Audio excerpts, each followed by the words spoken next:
मैं आज आप लोगों को ग्रामर में टॉपिक सिंथेसिस पढ़ाऊंगा। सिंथेसिस जिसका अर्थ है संश्लेषण। संश्लेषण से तात्पर्य है दो या दो से अधिक साधारण वाक्यों का संयोजन। आप लोग ये सब हर जगह सुने हो। सिंथेसिस ऐसा शब्द है जिसे आप केमिस्ट्री में भी सुन सकते हैं। ये शब्द केमिस्ट्री में आम है। कंपाउंड या ये सारे जैसे अलग अलग केमिकल्स को मिला के बनते हैं, वैसे ही सिंथेसिस भी है। सेम उसी में हम दो या दो से अधिक वाक्यों को जोड़कर जो अन्य वाक्य का हम निर्माण करते हैं वो सिंथेसिस के अंतर्गत आता है। सिंथेसिस का अर्थ, सिंथेसिस से क्या तात्पर्य है? सिंथेसिस में हम दो या दो से अधिक साधारण वाक्यों को जोड़कर समायोजित करके संयोजन करके एक नया सिंपल, कंपाउंड या कॉम्प्लेक्स सेंटेंस बनाते हैं। यह निम्न तीन प्रकार से बनाया जा सकता है। इसे हम तीन प्रकार से बना सकते हैं। नंबर एक, combination of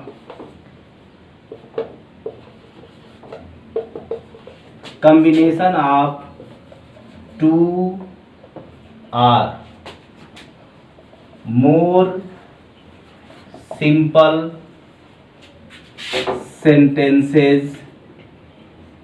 sentences combination of two or more simple sentences into one simple sentence। Number दो है combination of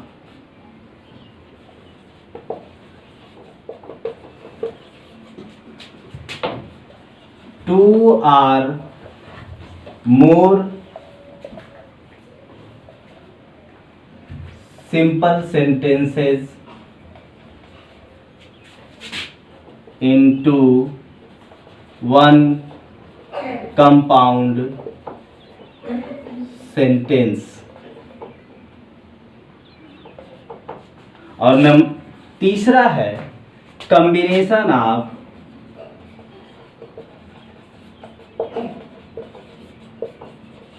two or more simple sentences into one complex sentence। इन तीन तरह से हम दो या दो से अधिक साधारण वाक्यों को जोड़कर सिंथेसिस बना सकते हैं। नंबर एक में हम दो या दो से अधिक साधारण वाक्यों को, दो या दो से अधिक सिंपल सेंटेंसेस को जोड़कर एक सिंपल सेंटेंस बना सकते हैं। नंबर दो में दो या दो से अधिक सिंपल सेंटेंसेस को जोड़कर एक कंपाउंड सेंटेंस बना सकते हैं। और नंबर तीसरे में दो या दो से अधिक सिंपल सेंटेंस को जोड़कर एक कॉम्प्लेक्स सेंटेंस बना सकते हैं। तो सबसे पहले हम लोग पढ़ेंगे नंबर एक, combination of two or more simple sentences into one। इससे पहले हम लोग ये समझ लेते हैं सिंपल सेंटेंस से तात्पर्य क्या है। सिंपल सेंटेंस से तात्पर्य क्या है? Simple sentence, what is a simple sentence? Simple sentence जिसे आप समझते हैं साधारण वाक्य। सिंपल सेंटेंस ऐसा वाक्य जिसमें केवल एक फिनिट वर्ब हो, ऐसा वाक्य जिसमें केवल एक ही फिनिट वर्ब हो, वो कहलाता है simple sentence. Example, he is a boy. This is a simple sentence. Why? Because in this sentence is only one finite verb. He goes to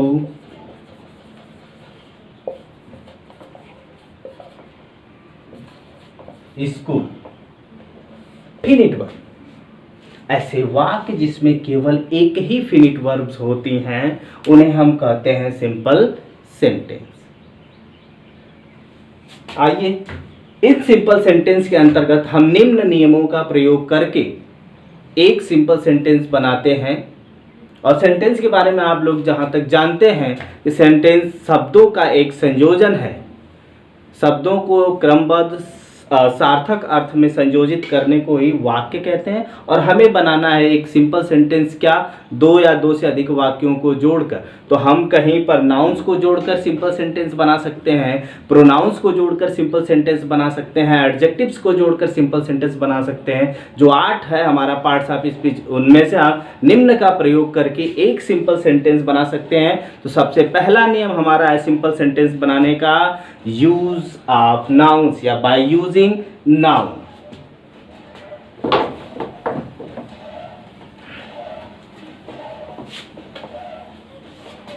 number 1 simple sentence बनाने का नियम, by using noun.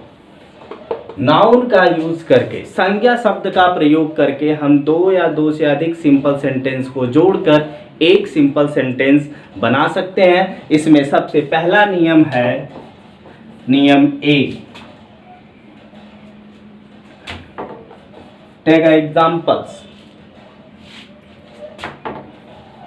Sohan went to market. Mohan went to market also. There are two sentences which we combine into simple sentence. ये दो वाक्य जिन्हें हमें जोड़कर एक सिंपल सेंटेंस बनाना। और यहाँ पे हमें एक चीज बड़े आराम से देखने को मिल रही है कि दोनों वाक्यों के कर्ता क्या हैं। जो नाउन्स हैं, जो सब्जेक्ट्स हैं वो अलग अलग हैं और नाउन है, लेकिन फॉर्चुनेटली दोनों ही वाक्यों में जो वर्ब का प्रयोग हुआ है वो सेम है, वेंट एंड वेंट, और दोनों के काम भी एक ही हैं। तो बड़े इजीली हम इन दोनों वाक्यों के जो सब्जेक्ट्स हैं उनको हम कामा या एंड का प्रयोग करके दोनों को कंबाइन कर देंगे और हम एक ही वर्ब से सारा काम चला सकते हैं। तो कंबाइंड सेंटेंस या कह सकते हैं सिंपल सेंटेंस, जो इसमें ये सिंपल सेंटेंस हो गया। इन दोनों वाक्यों को हम कंबाइन करेंगे, सोहन और मोहन को, सोहन एंड मोहन। सोहन एंड मोहन दोनों सब्जेक्ट्स को हमने एंड से ऐड कर दिया, जोड़ दिया। अब वेंट है हमारा, यहाँ पे जो सब्जेक्ट सिंगुलर है, हमारा यहाँ पे जो सब्जेक्ट सिंगुलर है, लेकिन जब दो सब्जेक्ट एंड से जुड़ गए तो हमारा सब्जेक्ट क्या हो गया, प्लूरल का हो गया। लेकिन फॉर्चुनेटली हमारा ये पास्ट इंडेफिनिट सेंटेंस है और दोनों वाक्यों की क्रिया वेंट है, तो हम वेंट से ही काम चला लेंगे। Sohan and Mohan went to market. This is the combination of these sentences. अब आप देखकर यहाँ पे तसल्ली कर सकते हैं, हमने बताया सिंपल सेंटेंस क्या होता है। सिंपल सेंटेंस ऐसा वाक्य जिसमें केवल एक ही फिनिट वर्ब होनी चाहिए, only one finite verb. Sohan and Mohan went, इस वाक्य में केवल एक ही फिनिट वर्ब है, वो है वेंट। इस तरह से ये वाक्य हुआ सिंपल सेंटेंस। नेक्स्ट एग्जांपल हम इसमें देख सकते हैं,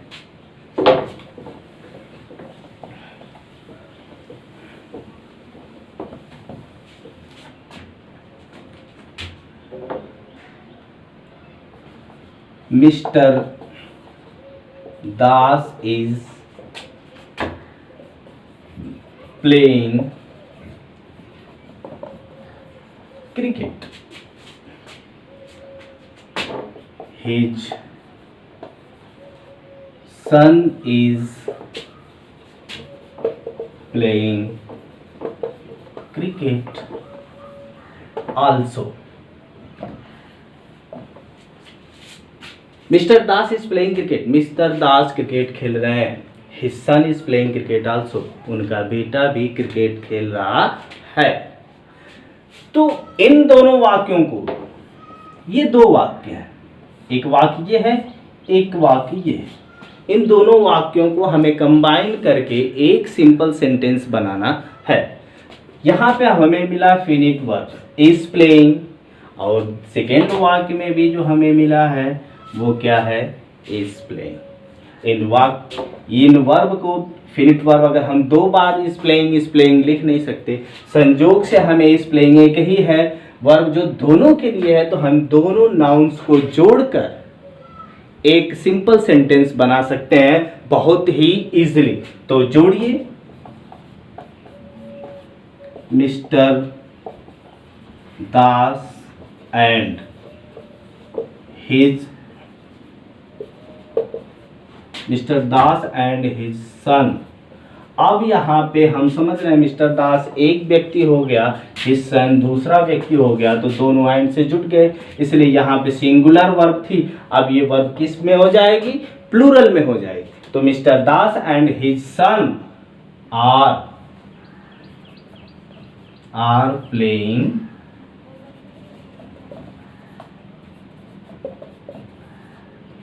क्रिकेट।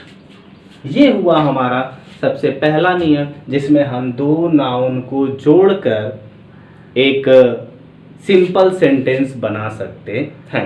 अब हम देखते हैं नियम 2, नाउन का ही प्रयोग करके, जो एक तरीके से हम इसका प्रयोग किए हैं, इसी नाउन का दूसरे तरीके से भी प्रयोग किया जा सकता है प्रॉपर नाउन के लिए common noun. Topic B, proper noun के लिए कॉमन नाउन। अभी आपने प्रॉपर नाउन के लिए प्रॉपर एक कॉमन नाउन ही समझा है, दो नाउन को जोड़ा है, लेकिन अब क्या है, प्रॉपर नाउन के लिए कॉमन नाउन का प्रयोग करके हम बना सकते हैं, या फिर इसको कह सकते हैं noun case in apposition.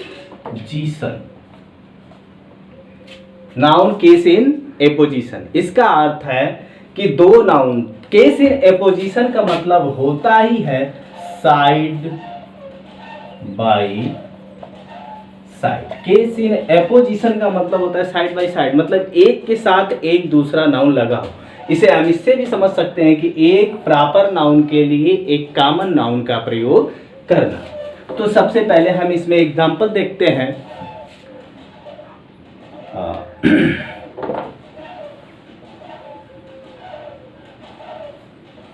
Pandit PT, Pandit Nehru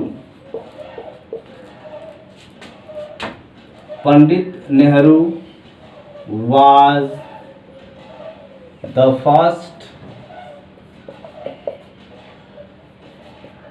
prime minister of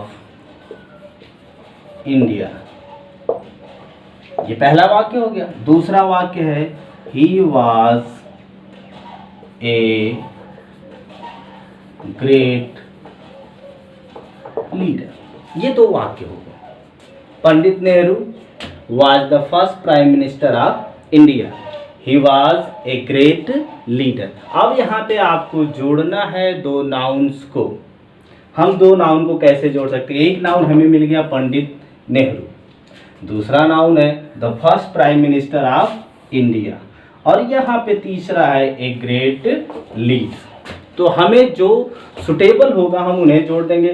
Pandit Nehru the first prime minister of India, the first prime minister of India Pandit Nehru, Pandit Nehru the first prime minister of India, the first prime minister of India Pandit Nehru. तो हम इन दोनों वाक्यों को क्या करेंगे, case in apposition के तहत side by side लिख देंगे। तो इसका सलूशन हो जाएगा PT Nehru comma the first prime minister of India, the first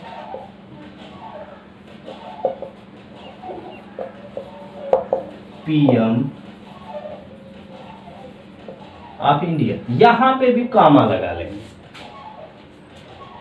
Pandit Nehru the first prime minister of India. अब यहाँ पे जो ही है किसके लिए आया है, पंडित नेहरू के लिए आया है। हम आराम से ही की जगह पंडित नेहरू का यूज कर सकते हैं, क्योंकि प्रोनाउन हमेशा नाउन की जगह प्रयोग किए जाते हैं। जब हमें नाउन को ही लिखना है तो हम प्रोनाउन को इजीली हटा सकते हैं, उन्हें नहीं भी लिख सकते हैं। तो हम यहाँ पे नाउन का प्रयोग कर चुके हैं और इसके लिए एक side by side common noun का भी प्रयोग कर लिए हैं, जिसमें पीएम कॉमन नाउन है। हो गया प्रॉपर नाउन के लिए कॉमन नाउन। अब हमें वर्ब देनी है तो यहाँ भी कामा लगा दिया, यहाँ भी कामा लगा दिया। तो इससे आप ये समझ सकते हैं कि जो एंड वाली समस्या है वो यहाँ नहीं है। एंड से जोड़ने पर, कामा से भी जोड़ने पर दो हो जाते हैं, लेकिन यहाँ पे कामा 2 बार लगा हुआ है, या इसका मतलब ये सेपरेट हो गया, इसके लिए आया है। और यहाँ पे सब्जेक्ट हमारा सिंगुलर है, इसलिए Pandit Nehru the first prime minister of India was a great leader.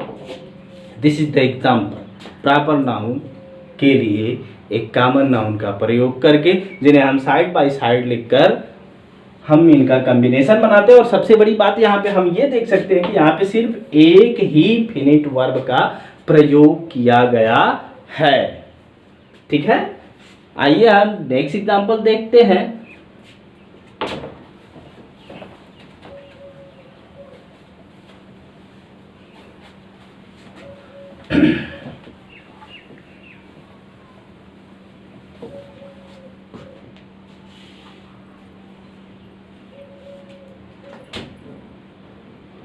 एक एग्जांपल ऐसे ले लीजिए, नाउन के लिए, नाउन आप भी ने पढ़ा प्रॉपर नाउन के लिए कॉमन नाउन, कभी कभी कॉमन नाउन के लिए प्रॉपर नाउन भी हो सकता है। यहां पे देख लीजिए, where is my friend, question mark. दूसरा वाक्य है हिज नेम इज रोहन। दो noun, where is my friend, मेरा मित्र कहाँ है, ये माई फ्रेंड क्या है, कॉमन नाउन है। और वही फ्रेंड कौन है, रोहन है, ये प्रॉपर नाउन है। अभी इससे पहले वाले एग्जांपल में आपने पढ़ा प्रॉपर नाउन के लिए कॉमन नाउन, इस एग्जांपल में आप पढ़े कॉमन नाउन के लिए प्रॉपर नाउन। तो हमारा वाक्य बना, इसका कंबाइंड वाक्य बन जाएगा क्या, where is my friend Rohan, where is my friend Rohan, where is my friend Rohan, question mark. ठीक है, ओके, आज इतना ही। अगला प्रकार हम नेक्स्ट वीडियो में